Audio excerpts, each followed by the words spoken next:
بسم اللہ الرحمن الرحیم ایاک نعبد و ایاک نستعین۔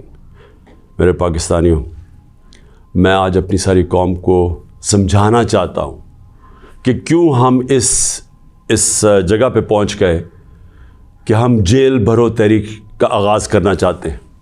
اس کی کیا وجہ ہے؟ دیکھیں، ساری دنیا میں قومیں کسی قانون کے تحت چلتی ہیں۔ قانون کیا ہوتا ہے؟ وہ آئین فیصلہ کرتا ہے کہ کیا قانون میں جائز ہے اور کون سی چیز ناجائز ہے۔ جب سے یہ امپورٹڈ حکومت آئی ہے، اس ملک کے آئین اور قانون کی دھجیاں اڑائی گئی ہیں۔ حالات یہ ہیں کہ عدالتوں کی بھی باتیں، ان کے احکامات نہ پولیس سنتی ہے نہ یہ ریاست سنتی ہے۔ میں آپ کو مثال دیتا ہوں کہ ابھی حال ہی میں جب یہ امپورٹڈ حکومت بھاگ رہی تھی اسلام آباد کے لوکل گورنمنٹ الیکشن سے، تو عدالت نے کہا کہ فوری طور پہ ڈیٹ دو، بلکہ انہوں نے تو کہا کہ 48 گھنٹے میں کرواؤ۔ ابھی تک کوئی مہینہ ہونے لگا ہے تقریباً، ابھی تک الیکشنز نہیں ہوئے۔ اس کے علاوہ جس طرح فنڈامنٹل رائٹس، جو بنیادی حقوق، جو ہمارا آئین ہمیں ہمارے بنیادی حقوق کی حفاظت کرتا ہے، حالات یہ ہیں کہ لوگوں کو اٹھایا جاتا ہے۔ کتنے لوگوں کو، سوشل میڈیا کے لوگوں کو اٹھایا گیا، ان کو تشدد کیا گیا ان کے اوپر، صرف اس لیے کہ ان کی کوئی ٹویٹ تھی، اس کے اوپر اٹھایا گیا، تشدد کیا گیا۔ ابھی تک کئی ایسے لوگ ہیں جنہوں نے جس طرح کا تشدد کیا گیا، ابھی تک ان کا ذہنی توازن ٹھیک نہیں ہوا۔ اعظم سواتی، کون سا آئین، کون سا قانون اجازت دیتا ہے کہ ایک ٹویٹ کے اوپر ننگا کر کے اس کے اوپر تشدد کیا جائے، اور پھر جب وہ پھر سے اس کو جیل میں ڈالا جاتا ہے اور پھر اس کو کوئی 30 اس کے اوپر FIR کوئی بلوچستان سندھ میں کی جاتی ہے۔ شیخ رشید، آئین اس کو عدالت اس کو ضمانت دیتی ہے، اس کے باوجود اس کو اٹھا کے لے جاتے ہیں اور اس کے اوپر کیسز سندھ اور بلوچستان میں کر دیتے ہیں۔ فواد چودھری، عدالت 4 دفعہ کہتی ہے IG کو کہ پیش کرو فواد چودھری کو عدالت میں، اور وہ اس کو اسلام آباد لے جاتے ہیں۔ تو یہ تو میں تھوڑی مثالیں دے رہا ہوں جو شہباز گل سے ہوا۔ کسٹوڈیل ٹارچر، تشدد، یہ پاکستان کے قانون کے خلاف ہے۔ تشدد بھی ہوا اور اس کو کوئی ریلیف نہیں ملی، اور پھر ڈرایا دھمکایا گیا اور کیسز کیے گئے۔ پرامن احتجاج ہمارا تھا 25 مئی کو، اس کے اوپر جو ظلم کیا گیا، کون سا قانون اور آئین ایک جمہوریت میں اجازت دیتا ہے کہ پرامن احتجاج کے اوپر تشدد کرو؟ انہوں نے 3 دھرنے ہمارے اگینسٹ دیے اور لانگ مارچز کی، کس کے اوپر ہم نے کوئی سختی کی؟ تو میں تو یہ تھوڑی سی مثالیں دے رہا ہوں آپ کو کہ ہمارا سارا جو ہمارے آئین اور قانون کے اوپر جو اعتماد ہے ہم اس قوم کا، وہ اٹھتا جا رہا ہے۔ اور بلکہ ہمیں یہ خوف ہے کہ جو اب آئین جو جمہوریت بیس ہوتی ہے جس آئین کے اوپر، اور جمہوریت کے اندر واضح طور پہ ہے کہ 90 دن کے اندر الیکشنز کروانے پڑیں گے۔ ہم نے اپنی 2 حکومتیں پنجاب اور سندھ میں کیوں گرائیں؟ گرائیں کیا ڈیزالو کی؟ خود کوئی ایسے نہیں کرتا۔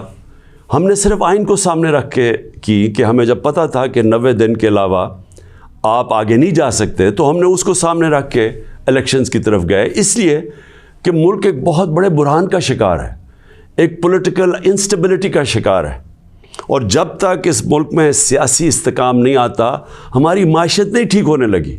تو ہم نے قربانیاں دی 2 گورنمنٹس کی، جو تقریباً 66% پاکستان ہے، صرف اس لیے کہ آئین 90 دن میں الیکشن کرواتا ہے۔ ابھی تک کتنے دن ہو گئے ہیں؟ 20-25 دن ہو گئے ہیں، ابھی تک کوئی ڈیٹ نہیں ملی۔ دونوں الیکشن کمیشن اور یہ جو 2 حکومتیں، جو 2 گورنرز ہیں، انہوں نے ڈیٹس نہیں ابھی تک دی، اور یہ سیدھی پاکستان کے آئین کی وائلیشن ہے۔ اور اگر یہ 90 دن سے آگے جاتے ہیں تو آئین بڑا صاف ہے اس میں کہ آرٹیکل 6 لگے گا۔ یہ ساری قوم اب دیکھ رہی ہے پاکستان کی عدالتوں کی طرف، اور میں یہ واضح کرنا چاہتا ہوں، یہ وہ پاکستان میں وقت آ گیا جو جسٹس منیر مومنٹ ہم کہتے ہیں، کہ ایک دفعہ ڈاکٹرن آف نیسیسٹی کے تحت ہماری جو اس قوم کا ڈاؤن سلائڈ شروع ہوا ہے، جو نچلا سفر شروع ہوا ہے، وہ جو فیصلہ تھا کہ ڈاکٹرن آف نیسیسٹی کے تحت آئین کو پیچھے ہٹا کے ہم نے طاقت کے ساتھ ہماری عدالتیں گئی. تو آج بھی وہی وقت ہے, سارا پاکستان دیکھ رہا ہے, ٹائم بدل چکا ہے. اگر یہ ہم نے دیکھا کہ اس سے آگے جاتے ہیں تو ہم نے یہ پلان کیا ہوا ہے کہ ہم نے اپنے آئین, اپنے ملک کے قانون کے رول آف لاء کے لیے, انصاف کے لیے ہم نے یہ جیل بھرو تحریک کا فیصلہ کیا, کیونکہ ہمیں کوئی نظر نہیں آ رہا کہ یہ جو وہ لوگ جن کی پر کرپشن کے کیسز, انٹرنیشنل انکشاف ہوتا ہے پینما کا, جس میں پتہ چلتا ہے کہ مریم نواز 4 مہنگے ترین لنڈن کی اپارٹمنٹس, جو کہ لنڈن کے سب سے مہنگے علاقے میں, اس پینما کے انکشاف میں پتہ چلتا ہے کہ اصل مالکہ ان کی مریم نواز تھی. اس کے بعد سارا ٹرائل ہوتا ہے, سزا ہوتی ہے. تو ان کے اوپر تو کوئی ایسا تشدد نہیں ہوا, ان کو تو جیل میں رائلٹیز کی طرح رکھا گیا. ان کے ذرا دیکھیں جیل میں کیسے جا رہے تھے. تو یہاں ٹویٹس کے اوپر تشدد کیا گیا. تو اس لیے 2 راستے ہمارے سامنے. ایک راستہ یہ ہے کہ ہم توڑ پھوڑ کریں, انتشار پھیلے گا ملک میں, سڑکیں بند کریں,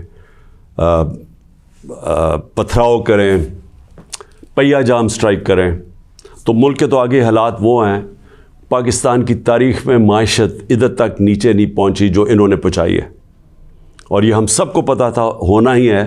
اور ہم نے جو اس وقت ان کے ہینڈلرز تھے ان کو واضح کر کے بتایا کہ اگر آپ نے سازش کر کے حکومت گرائی گئی, ان سے نہیں سنبھالی جائے گی, اور نہیں سنبھالی گئی. تو آج کبھی بھی اتنا بڑا اکنامک کرائسس نہیں آیا جو آج پاکستان میں ہے. کبھی عام لوگوں کی زندگی میں اس طرح کی مہنگائی نہیں آئی جو آج آئی ہے. جو بے روزگاری بڑھتی جا رہی ہے, ایک طرف مہنگائی بڑھ رہی ہے, بے روزگاری, تو ملک کے معاشی حالات تو بہت برے ہیں. تو ہم اس لیے اس کو سامنے رکھ کے, اور 26 سال کی سٹرگل میں کبھی بھی ہم نے انتشار کی پالیٹکس نہیں کی. لہٰذا یہ پرامن طریقے کا احتجاج ہے جیل بھرو تحریک. میں آج اپنے سارے کارکنوں کو, بلکہ میں تو پاکستانی عوام کو بھی یہ کہتا ہوں کہ یہ اس وقت آپ پالیٹکس نہیں کر رہے ہیں, آپ اپنے ملک کے لیے جہاد لڑ رہے ہیں, حقیقی آزادی کی جنگ لڑ رہے ہیں. میں آج آپ سب کو کہوں گا کہ میرے اپنے کارکنوں کو کہ جو ہمارے ضلعی صدر ہیں, ڈسٹرکٹ پریزیڈنٹس جو ہیں, ان کے اوپر رجسٹریشن شروع کریں کہ جنہوں نے ہم پہلے ہر پاکستان کے شہر میں ہم جیل بھرو تحریک شروع کریں گے.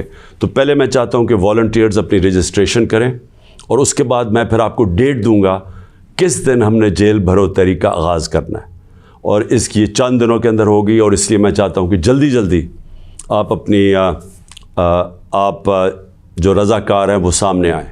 اور انشاءاللہ میں یہ سمجھتا ہوں کہ یہ جو ہماری تحریک ہے, اس سے ہم وہ چیز حاصل کرنا چاہتے ہیں جو پاکستان کو ایک حقیقی آزادی بھی دے گا, اور حقیقی آزادی کا مطلب حقیقی جمہوریت وہ بھی دے گا.